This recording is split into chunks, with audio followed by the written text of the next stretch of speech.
Hello and welcome to another edition of Grandstanders Live. I'm your host, Scott Kerman, and I'm joined by my usual cohorts, Uncle Joe McLaughlin, and he's JP's first son, Tim Hoey. Well, we have another great show for you tonight.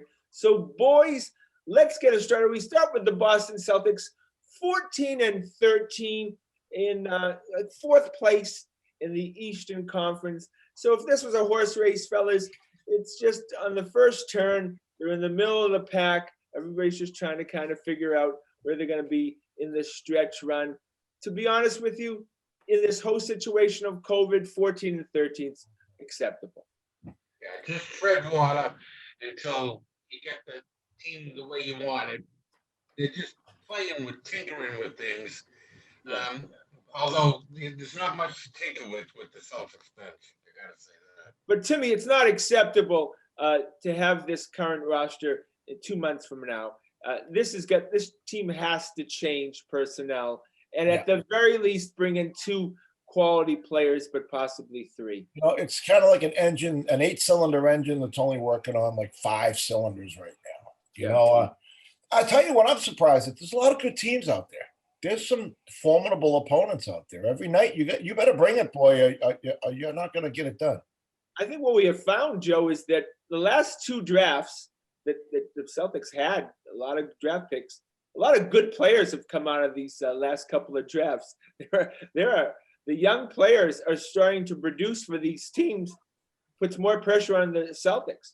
But the league knows having 6 picks after 20 is worthless, and they made Danny eat all those picks, and he's trying to make it work, and that's our bench, all this crap that no one else in the league wanted. Everyone else was smart enough not to trade for him. Yeah, how many teams in the league have 3 guys under 6 feet? And Peyton Pritchard's a 4th. You could probably call him under 6 feet too. That just doesn't. He stands on a box when he measures 6. Never do I want to see another guy under 6 feet ever again play for the Boston Celtics. Offensively, you could be an offensive whiz, but if you don't have that height, you get abused defensively. Absolutely, and that's what we're seeing with Kemba Walker. Yeah, I mean, Kemba, he's the big missing piece right now. He's not the guy we thought Kemba Walker was going to be. But he's such a liability on defense. The fact is, in Charlotte, he never had to play any defense. Nobody noticed because nobody cared. But he has to play defense, and he's such a liability. He gets exposed every night. Unfortunately, you're right, and his backups aren't much better. No, well, Jeff Teague, he just pretends to play defense. Pritchard's still learning the league, and, they can take advantage of him that way. But, at least he's got a little size. He's got a little weight to him, too. Hey, heat this week on Brad Stevens, and I'm kind of glad about it. Okay, fine. We don't have to fire Brad Stevens to put some heat on him. There are times I feel like Brad kind of phones it in. Is it my imagination, or there's just not a lot of emotion going on in that bench, not a lot of timeouts at the proper times, and his substitution can be crazy. Oh, Brad goes, he's like most people. He's excited when the team's exciting, and when the team's not exciting, he's kind of subdued on the bench too. Yeah, and Timmy, the Brad Stevens firing talk is just a waste of time. No, he's not going. He's an X and O's coach. He's not a rah-rah coach. He's an X's and O's coach, and if he gets the right guys and they're self-motivated, maybe we can get something out of him. Look, Danny Ainge is far from a humble person. I mean, he doesn't have any reason to be humble. He's been in the limelight in the NBA for the last 40 years. 40 years. Okay, and of course, he was also a Major League Baseball player. But to show, remember the great coast-to-coast win for BYU in basketball? Yeah, to win that game against Kelly Tripucka, right? Was that the Final Four? No, maybe to get to the Final Four. I forget that. But all of a sudden, he acted like he was going to take some blame for what was happening with the current roster. I don't believe it. I think the blame actually came from upstairs. I think Wick isn't exactly amused with what Danny's doing. Like I was saying before, we went on the air. The people he's brought in over the last 3 years None of them ever worked out. Not a single one. He's No. had You know what? When I was watching the game last night, you know what? You know what? Jokic, the star of Denver. You know, Yeah. he was a middle of the second round pick. I know, but yeah, I know. He's But but I mean, get lucky. That, Tom like, Brady was a 6th-round pick. You know? I know, but it tells me there's guys there. If you do the proper scouting, they're there. I mean, there's stars littered all over this league that were not top 10 picks. You know. Yeah, we're happy to drive Marcus Morris out of the door. And Marcus Morris is a lot better player than Thompson, T, any of these trash that he brings in instead. I like Morris. Morris was He's a tough guy, too. he was a force to be reckoned with. He's absolutely a big, tough guy. I think this is it for Danny. I don't think Danny ever gets fired. I think Danny retires. Well, I think the heat he's getting now is going to light a fire under him to do something at the trade deadline. He's going to use that trade exception. You know, I'm almost 100% sure of that because of all this talk. as we talk about though, Danny thinks he has to, almost get arrested in his trades for robbing people, and Yeah, we're absolutely. very wary of doing business with him, because Danny wants to win every trade. They've got a lot of trash in that roster. They have the Carson Edwards, the Tremont Waters. They have just guys that should not be in the NBA. Interesting, Jason Tatum. We talk about COVID and the effect that it's had on some of these players. Again, huge effect I think it had on Cam Newton. Huge. It changed. He was a different player when he came back. Jason Tatum yesterday says that he's having trouble breathing since I COVID. think I see it in his game too. I think, he's disappears now quite a bit during games. And that might be when he's telling him he's getting winded when he shouldn't be. No, these guys are like fine-tuned machines, and everything has to be functioning for them to.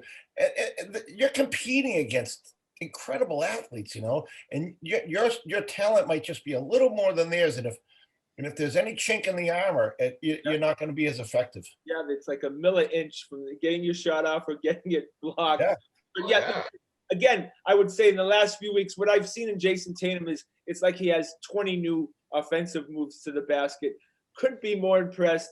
He's showing me that he's a 30-plus a game per night guy waiting to happen, and that's exciting.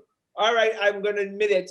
Not that I don't want Marcus Smart traded. I want him out the door, Timmy, but there's no question. I mean, it's not hard to think that Celtics are not as good a team without Marcus. They're a better team with him. But now, in your defense on a trade, if they trade Marcus, the team is without Marcus, but they've added something that might be a bigger improvement than Marcus makes for the team. Yeah, and I will stress this: the only reason I would ever consider trading Marcus Smart is because of his contract situation. We have 1 year left with him, and then he's gone. And other than that, I would want to. There's no way I would want to get rid of this guy. I don't think he'll make any more than he's making right now.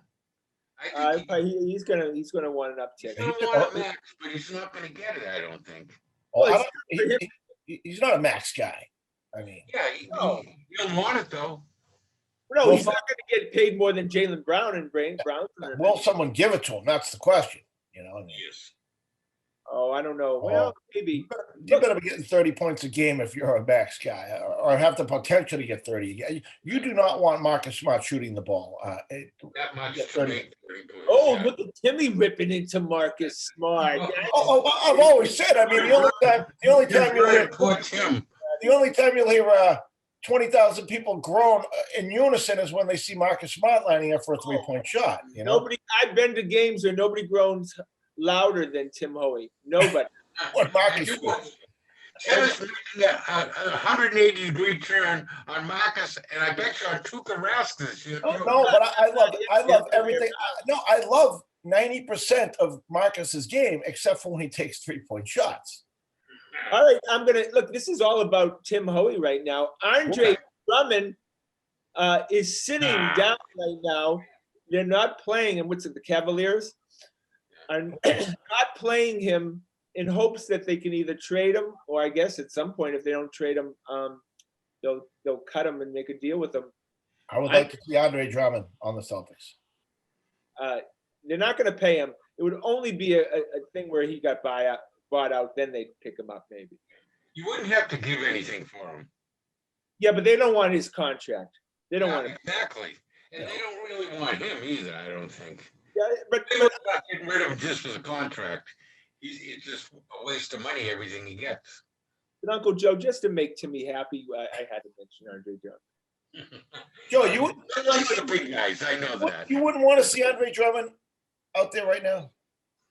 If Wick wants to pick up that salary, What's he getting paid? What's he getting paid? he must get a max. Yeah, I think They got the salary exception, and they can make it work. You know, they really don't need to trade for him because Cleveland's trying to get rid of him. Yeah, they're going to get rid of him at some point. If I mean, they're not going Well, to. I have one card to play. Do I want to play it on Andre Drummond? I don't even know. No, I don't think, no.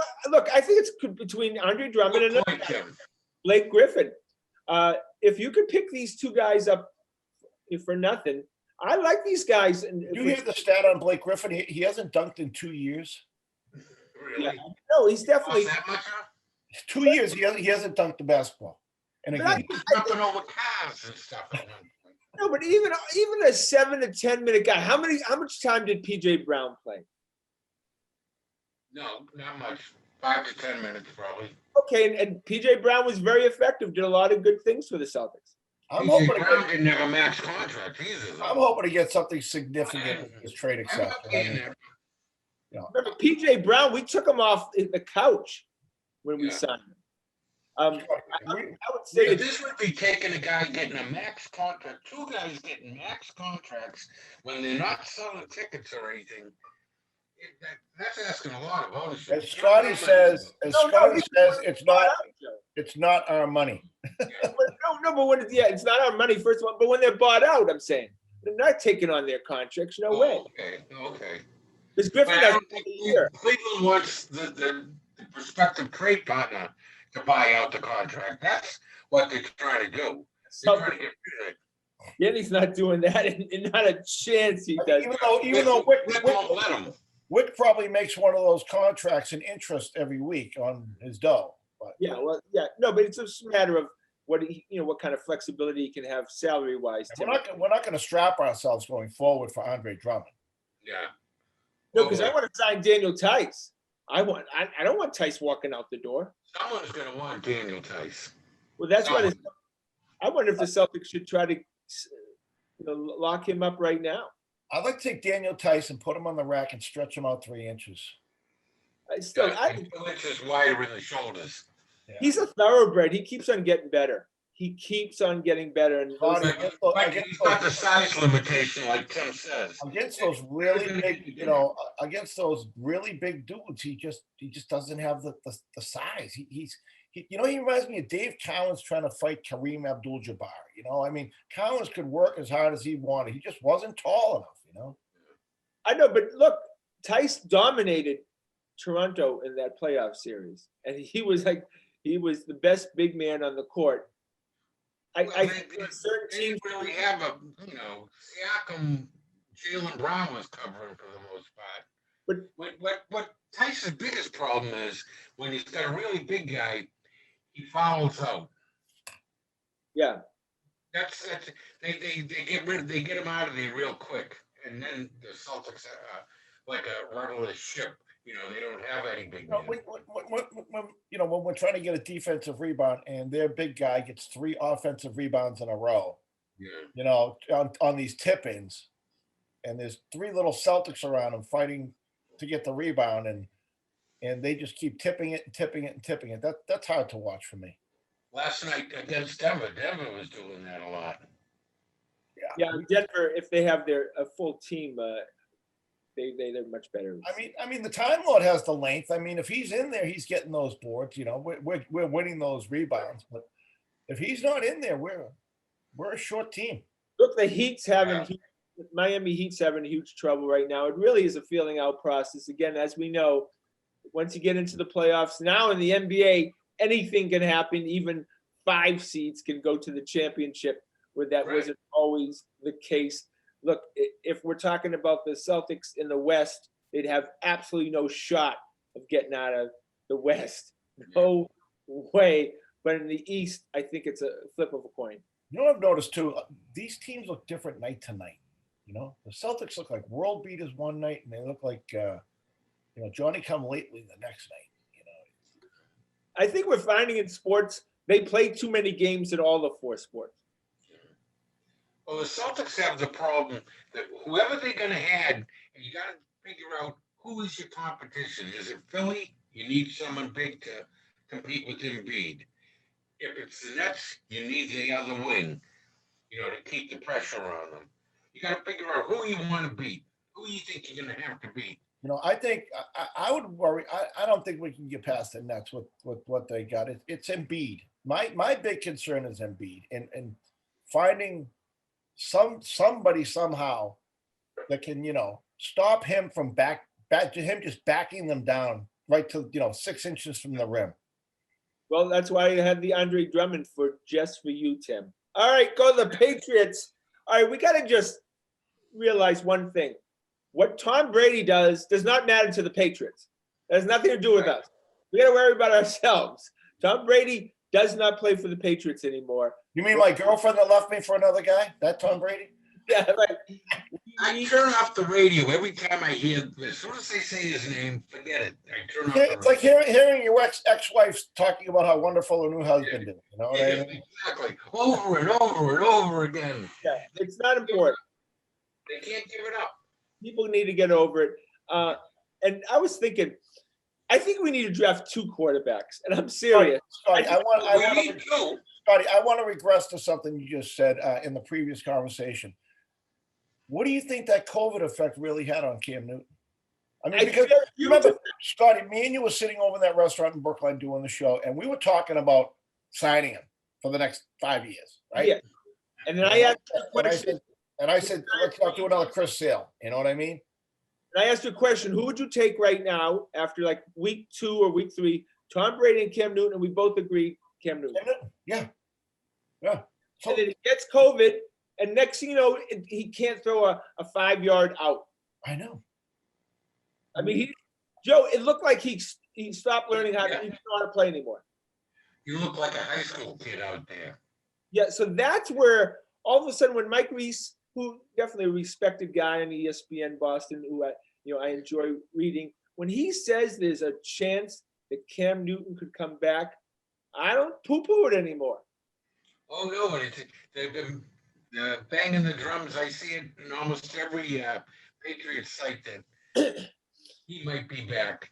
They don't like the Carson Wentz, the Jameis Winston's, the Marcus Mariotas of the world that are going to be available. They'll go with that. It sure leaves you a lot of money to go and find other guys for other positions. I'll tell you that. Well, they paid. The new one I'm interested in. Dak Prescott might be a free agent. Oh wow, that'd be a nice pickup. Do you know who I'm? I don't think the Cowboys. I don't think the Cowboys are going to sign him. Now, what do you think about Winston? I've heard, everyone hangs that 30 interceptions on his head. Was it 30, right? 30 touchdowns and 30 interceptions. Is that an anomaly? I mean, the guy threw for a gazillion yards. I mean, is that 30 interceptions just like a bunch of tip balls, a bunch of misran routes? I mean, is that him? Is he 30 interception a year guy, or is he the guy that threw for a gazillion yards? Or is it the offense? Tom Brady threw for a shitload of interceptions this year under Arians' offense, which was unlike Tom was never a guy to give up the ball. He even had a 3 interception game in the playoffs, for God's sakes. I think they put too much pressure on Winston. He was the man. And I think that was just too difficult for him. Remember, he was the #1 pick in the draft. I think he comes to the Patriots and he's not the man. You know what I mean? Right. I think that he can be part of the system. Look, take a flyer on Winston. You probably have to pay him what? He'd probably be happy with $15 million a year. Probably be very happy. Treat him like a young Tom Brady. Yeah, and then he's still pretty young. Winston's can't be more than 27, right? Yeah. I mean, how old was Brady when he finally got a shot? I mean, 24? Yeah. Look, Winston, and maybe you bring Cam Newton back. as a backup, and then but you've got to draft a quarterback. And draft someone, yes. You have to have somebody in the But you pipeline. just I draft. think at least 2 of the 3 quarterbacks they had this year have to be going. I don't know who's doing the analyzing of the quarterbacks, but I don't want to just draft a quarterback to draft a quarterback. I don't want to draft the wrong quarterback. Stidham's not going to be on the team anymore. He's garbage. God, he looked so poor. It was I ridiculous. thought Cam Newton was the worst quarterback I had seen until Stidham comes, and he made me want Brian Hoyer, which is We saw some bad quarterbacking this year. Yep. All right. I know JJ Watt was a star player. I get it. But JJ Watt never played a good game against the Patriots. Never. Always shut out. Always shut out. You got 1 sack one time. I used to watch the game and say, what is everyone so excited about for this guy? He did nothing against the Patriots. Nothing. He blocked a lot of passes, I'll say that. He did that against the Patriots. He blocked a lot. You got in the way of passes. Yeah. He was an absolute nothing. Would you like JJ Watt on this team? No, I don't want him at all. Especially if the price is going to be. He did. I don't know if Belichick just schemed the heck out of him and just neutralized him, but I don't know. Then why wouldn't everybody else? I won Defensive Player of the Year a couple of times. I mean, I know. Well, that's why we never saw it in New England. No one who watched New England only games would ever think that JJ Watt was a star. Well, we double teamed him, and that's why they went out and got Jadeveon Clowney, because then they figured now you can't double team because we got a guy on the other end. But those 2 were always injured. They never played on the same field together, it seems. When we talk about implosions of a team, the Houston Texans within a year, but as bad as you possibly could get from the coach, the GM, the quarterback. But God is shining on them. Oh my God! They might as well have just driven the bus into the river. It's like rats fleeing a sinking ship. Unbelievable. So let's just be careful and pump the brakes here. The Patriots. We got Jack East to be out of town just in time. We got 6 Super Bowls to remember. Texans got nothing.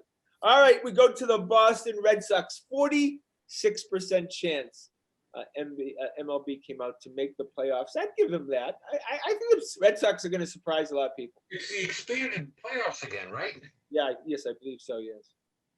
Yeah, they got a chance. We're in a tough division. That's the one thing going against them.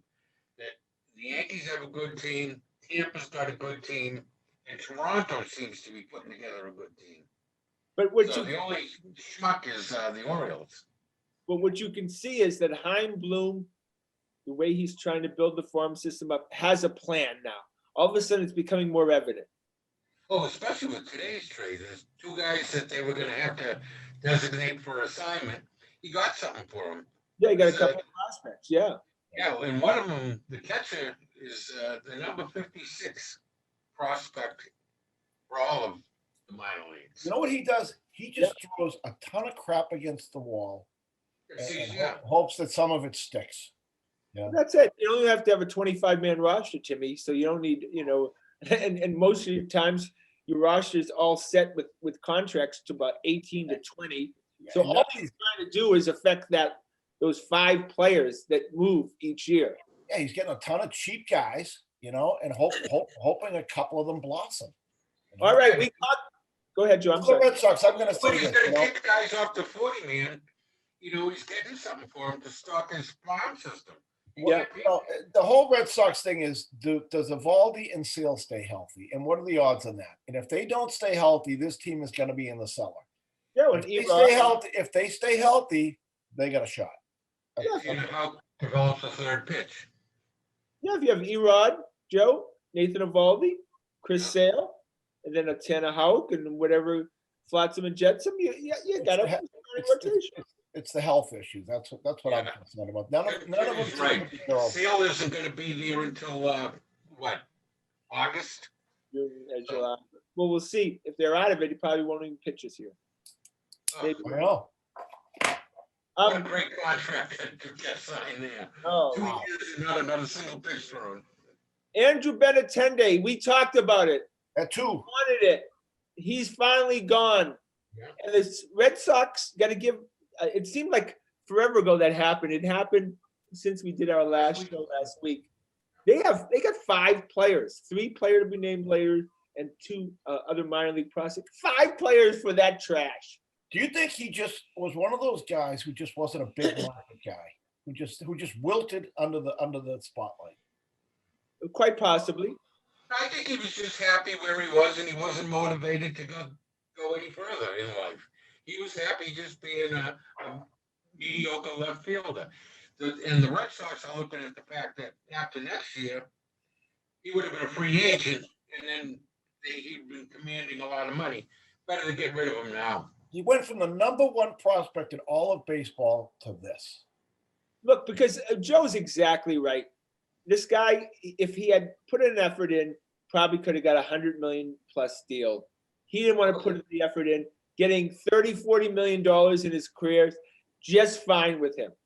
He reminds me of JD Drew. He's JD Drew too, is what he is. I don't even think that. I don't know. Not as good as JD Drew. Yeah, JD Drew was a better player. But do you remember but JD Drew used to get up and he could care less whether he struck out, got a hit. It made no difference to him. The check, he was cashing that check on Friday.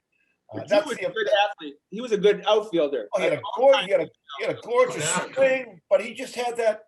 I'm here to get my pay. I'll give you 50% effort out here, and I'll get by on this abundance of talent that I have, and then I'll just hang around. So it's interesting what Chaim Bloom, if you can get in his head for a second, he acquires, of course, Kiki Hernandez a few weeks ago, then goes gets Marwin Gonzalez, another kind of super utility guy. That doesn't sound like, when you acquire 2 guys like that, doesn't sound like a team that thinks they're not going to be competitive this year. Doesn't look like he's building a champion. Yeah.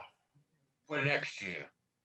He's looking at 3 or 4 years down the line as well. What's the great name of this new guy that we got? It's slipping away from me right now that we got for Benintendi. The prime piece there.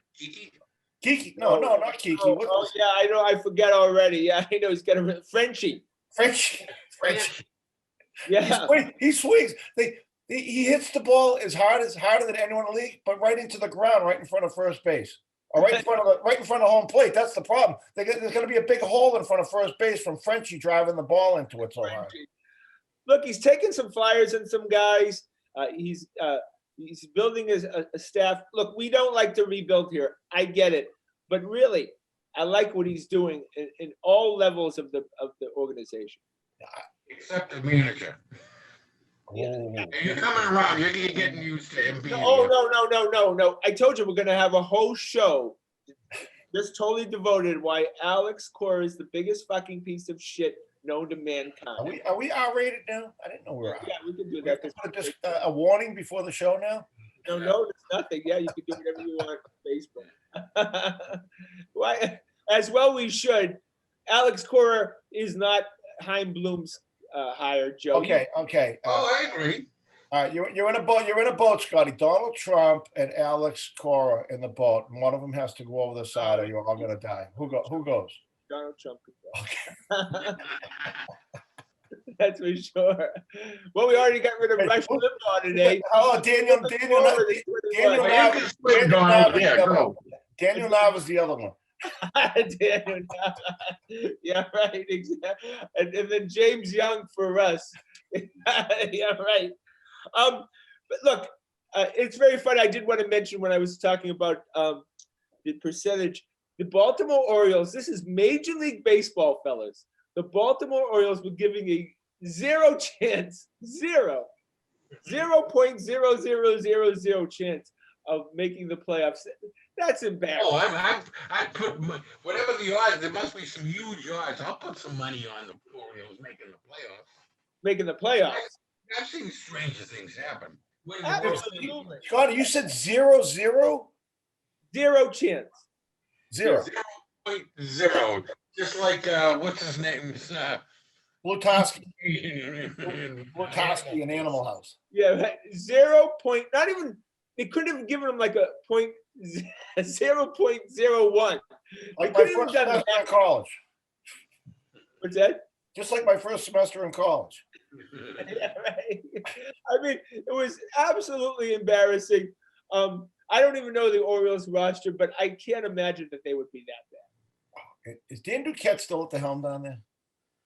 Duquette, no, he's not. But I think No, he's no. probably still getting paid. No, he got run out of town there a little while ago. Well, the boy wonder. Remember, he was the boy wonder. Oh my God! But he also His son's a big deal somewhere in the MLB too. His son's a front office guy. I told you I was in the box, the owner's box, a couple years ago with Duquette. Yeah. Against the Orioles. That's his team. He was a general manager. He never watched one pitch. All he was doing was partying the whole time, hanging out with all the owners and telling stories. Not one pitch, and he's the general manager of the team. Like Monty with Gigliotti. Yeah, he could care less. He came in as the boy wonder. Do you remember at the Red Sox? And he put together a good team that ended up winning a World Series. He was very responsible. He signed Manny Ramirez, one of the great signings in all of baseball history, actually. Traded pay for Pedro. That was his first deal, I think. When he came in, he got Pedro. I mean, they say Manny's one of the greatest free agent signings of all time, right? Absolutely. Won us 2 titles. Well, that's our show for tonight, boys. Want to thank Corbin, of course, behind the scenes. Want to thank the fellas. Please check us out on our website at thegrandstanders.com and tune in again next Wednesday night at 6:30 for another edition of Grandstanders Live. I'm your host, Scott Kerman. Have a great and happy night.